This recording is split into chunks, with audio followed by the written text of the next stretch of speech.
A bit more than a year ago, I made a video called "You're Not Crazy, YouTube is Changing." Back then, I felt like the platform was losing its soul, overrun with hyper-polished, high-stimulation content that left little room for authenticity. But at the same time, creators like Sulek were proving that there was still a demand for genuine, unfiltered personalities.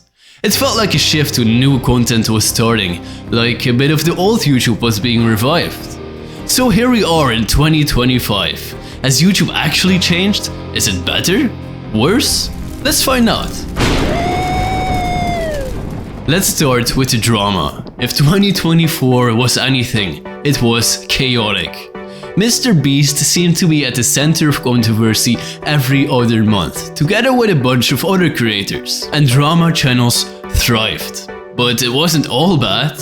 Amidst the chaos, creators like Tommyinnit reminded us of what made YouTube fun in the first place. His recent content feels like a love letter to old YouTube, and it seems that he's doing what he actually wants to. Now, about the platform itself, YouTube is finally giving smaller creators a bigger chance. This is one of the most exciting changes I've noticed, as more and more smaller videos are popping up on people's feeds. Non-meta titles and thumbnails are becoming meta, and creators are finding success by focusing less on what they think the algorithm wants and more on being themselves. It's refreshing to see channels blow up for their authenticity, rather than their ability to mimic a Mrbeast style formula. That's not to say the flashy, high-production content is gone. Far from it. Mrbeast and Ishowspeed are still crushing it, and their numbers prove that there's still a massive appetite for spectacle. But what's cool is that you now have two distinct paths. You can binge a 100 million challenge video, or chill with someone like Sam, who's just doing his thing. It's about choice, and I think that's a huge win for viewers. Speaking of Sulek, he's still thriving, and for good reason. His content feels like the antidote to years of overstimulation. It's simple, honest, and unpolished in the best way. His content, however, has also sparked a wave of forced authenticity. Creators saw Sam's success and are performing relatability for an audience that's tired of perfection. So that means in some cases, creators might not necessarily be more genuine, they just might be chasing this authenticity meta. But it's definitely less stimulating, and people seem to appreciate that difference.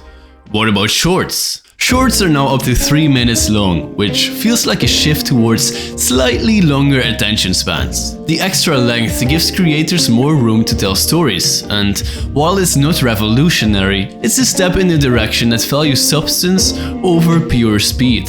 But let's not pretend everything is perfect. Originality is still a bit of an issue. Ludwig's yoink and twist philosophy. The yoink and twist, baby. What everybody else is doing! Taking a successful idea and putting your own spin on it is more popular than ever. And while I think it's a smart approach, an approach that I also take sometimes, it's also a little depressing when you see the same concept regurgitated 10 times. But I guess people are sometimes missing the twist part a bit here. Some people even copied me after my "You're Not Crazy" video. You're not crazy. YouTube is changing. The current content creator landscape is evolving. And then there's the AI content. Most of it feels like fever dream garbage made to farm clicks. People love to blame the algorithm for promoting this stuff, but let's be real. We are the algorithm. The audience decides what rises to the top, and in 2024 we leaned hard into the chaos. It's a reminder that what we watch shapes the platform. X situation is Y. Slop farms, content farms. It's all a bit trash, but I guess people really do want to watch this, and so do I sometimes. On the bright side, YouTube is experimenting with new community features. Things like high points for smaller creators sound promising, at least in theory. The idea of rewarding quality and boosting smaller creators is something I can definitely get behind. But whether these features actually help such creators, or just boost more low-effort junk, remains to be seen. Either way, it's an interesting direction for the platform. So what's really changed? In some ways, not much. The divide between authenticity and inauthenticity is still there, but both sides are evolving in their own ways. More authentic and less retention-based creators are popping up everywhere, and they're finding new ways to connect with their audiences, while high-production creators are exploring new ways to keep things fresh, like Mrbeast's attempt at more storytelling. It's less about one being better than the other and more about what each creator brings to the table.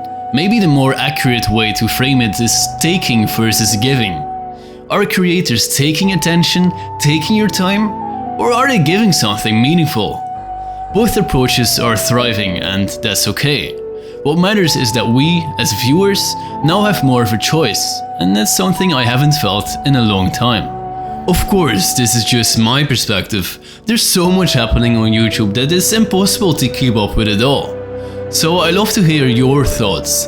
What changes have you noticed with your favorite creators this year? Are things getting better, worse, or just different? And shout out to all my members.